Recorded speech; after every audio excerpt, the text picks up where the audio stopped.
Will be to you, obviously, the two directors. I mean, we see an incredible world opening up before our eyes in this movie, a world that was never really explored before at Disney Animation. I mean, how much research went into the film, and how did it inform the whole animation and film? Certainly, John Lasseter, our boss, is fanatic about research, and there was a great deal of research involved with this movie, and it informed the movie a great deal. The story started with an idea of John Musker's to do a movie set in that world of the Pacific Islands. This was 5 years ago when the story was first pitched. And John Lasseter said, you've got to do research, you've got to go to these places, you've got to learn as much as we can, which resulted in about a 3-week trip. We visited the islands of Samoa and Fiji and Tahiti and surrounding islands, and we learned so much on that trip. We learned about the history of navigation, that these were the greatest navigators the world has ever known. We learned about their deep connection to the ocean, and they talked about the ocean as if it were alive, and also about their connection to nature and the importance of respect for nature and their connection to their past and to their ancestors. And so much of that informed the movie, I think. We had a rough storyline before we started on that trip. Once we got back, we kind of jettisoned that, and the story that is in the movie was very, very inspired by all of those things that we learned. Alors voilà, c'est vrai que John Lasseter, notre big boss, évidemment, est un fou. Il adore tout ce qui est recherche, évidemment.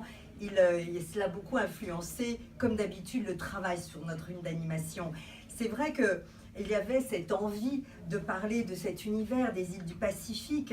Et il y a 5 ans, lorsque nous avons présenté l'idée à John Lasseter, il a dit « J'adore l'idée de ce monde-là, mais il faut faire de la recherche, il faut que vous appreniez davantage de quoi finalement ce monde est fait. » Alors, on est allé, bien obligé évidemment, visiter les îles de Samoa, de Fidji, de Tahiti, de bien d'autres. Et nous avons appris entre autres l'histoire de la navigation, car c'était les plus grands navigateurs au monde à l'époque.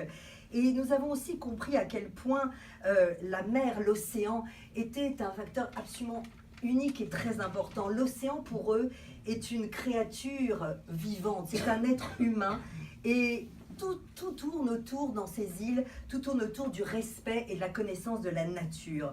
Donc c'est vrai qu'entre l'océan, la nature, également le respect pour le passé et ses ancêtres, eh bien tout cela a informé notre film infiniment.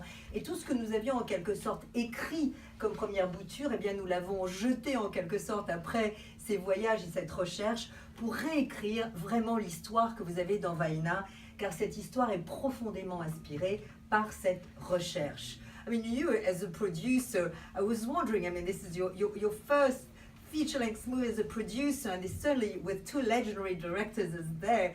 I mean, how was the sailing for you? How rough, how easy was it to work on this incredible project? Well, first of all, I was very privileged to get the opportunity to work with 2 directors who had made so many movies that I think so many in this room certainly grew up on.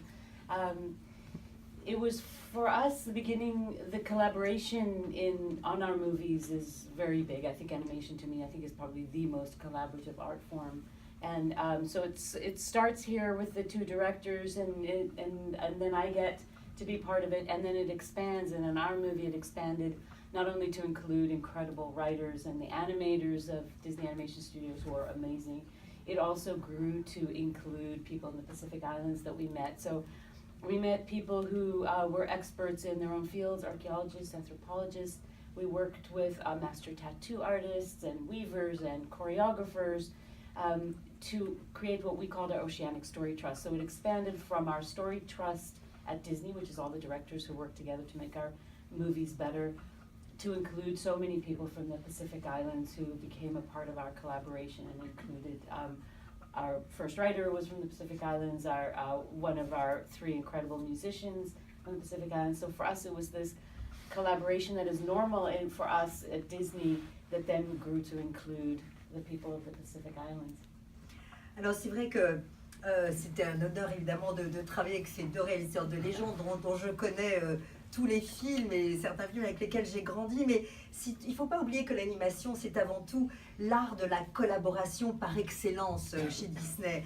Donc cela commence évidemment avec cela, mais dès le départ, évidemment, nous avons travaillé avec des scénaristes, avec évidemment aussi des personnes que nous avons rencontrées lors de nos voyages dans les îles Pacifiques. Alors, nous avons rencontré des experts, des archéologues, des anthropologues, des maîtres tatoueurs, des chorégraphes. Bref, nous avons formé grâce à eux ce qu'on a appelé le Oceanic Story Trust, qui finalement convient en quelque sorte au propre Story Trust de Disney, car vous savez que nous avons une tradition là où vraiment tous les animateurs, réalisateurs collaborent ensemble. Et bien petit à petit, nous avons formé une grande famille qui a permis justement ces visuels et cette réalité. Même notre premier scénariste d'ailleurs venait des îles Pacifiques. Un de nos musiciens revient aussi. Donc vous voyez qu'il y a une vraie corrélation et une véritable importance de cette collaboration entre les vrais habitants des îles Pacifiques et notre travail à nous chez Disney Animation. Question? Oui?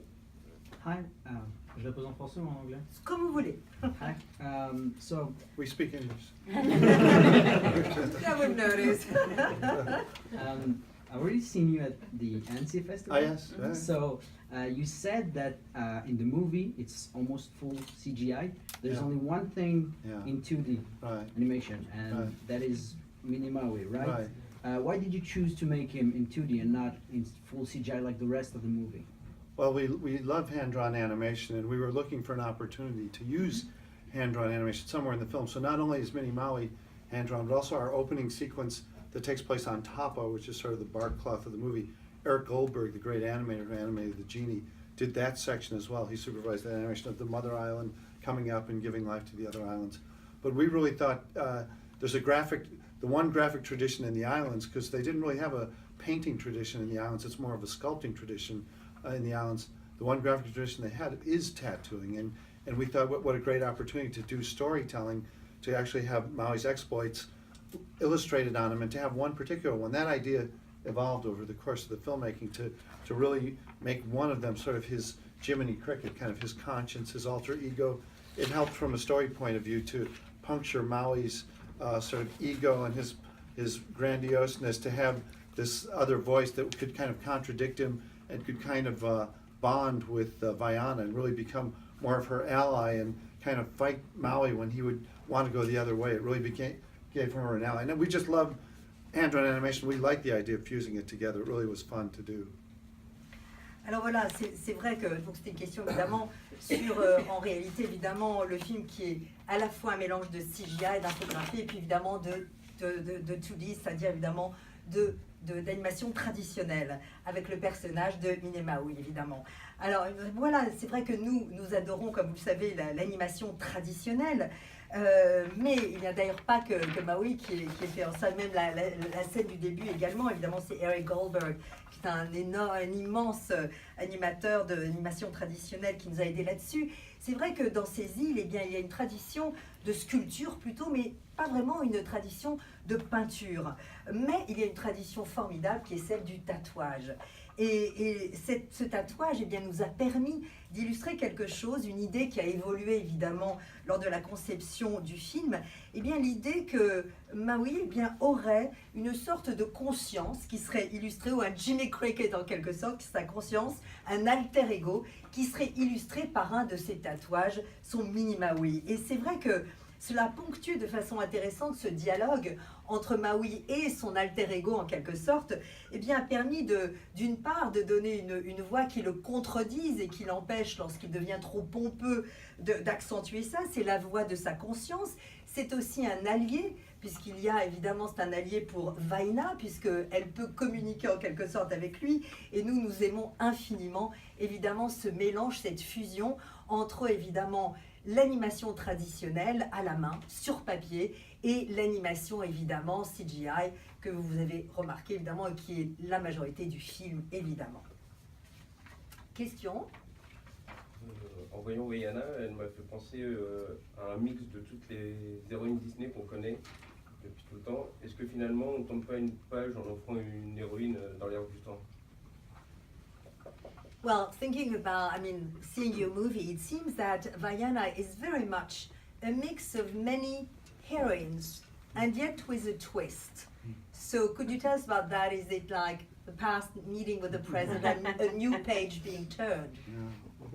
Well, we've dealt with Disney heroines before, certainly with the Little Mermaid, Ariel and Jasmine in Aladdin, and up to Tiana in The Princess and the Frog. But I think we thought of Vaiana as very unique among those women. I think part of what makes her unique is that she goes on a kind of hero's journey that is a little different, where, I mean, that she is the hero of this movie. She is on a quest not to find someone, but to save her world. There's no romance in the story. And she really is an action hero. Everything is testing her. She's tested to the limits. Her courage is tested. Her endurance is tested, and even her ability to empathize and her compassion is tested. And I think she has to prove herself in this movie, and she passes the test, and she becomes the person that she is meant to be. So I think that separates her. Alors voilà, c'est vrai que nous-mêmes, nous avons effectivement animé différentes héroïnes. Je pense évidemment à Ariel dans La Petite Sirène, à Jasmine dans Aladdin, à Tania dans Princess et La Grenouille. Mais je crois que Vaiana est vraiment unique en cela que son voyage, c'est vraiment un voyage héroïque. C'est une véritable héroïne. Elle n'est pas dans une quête amoureuse, il n'y a pas d'histoire d'amour ou de recherche d'amour. Il y a vraiment, elle veut sauver le monde, sauver son monde et son peuple. Donc pour moi, elle est vraiment une héroïne d'action. Et d'ailleurs, à travers le film, beaucoup de choses sont mises à l'épreuve. Son courage, son endurance, même sa compassion sont mises à l'épreuve. Elle doit à chaque fois prouver qu'elle est capable d'être autre chose que ce qu'on lui a destiné en quelque chose. Et évidemment, pour nous, évidemment, elle réussit, elle passe le test haut la main. Donc je crois que en cela, elle devient effectivement une héroïne d'un nouveau genre et d'une nouvelle époque, en quelque sorte.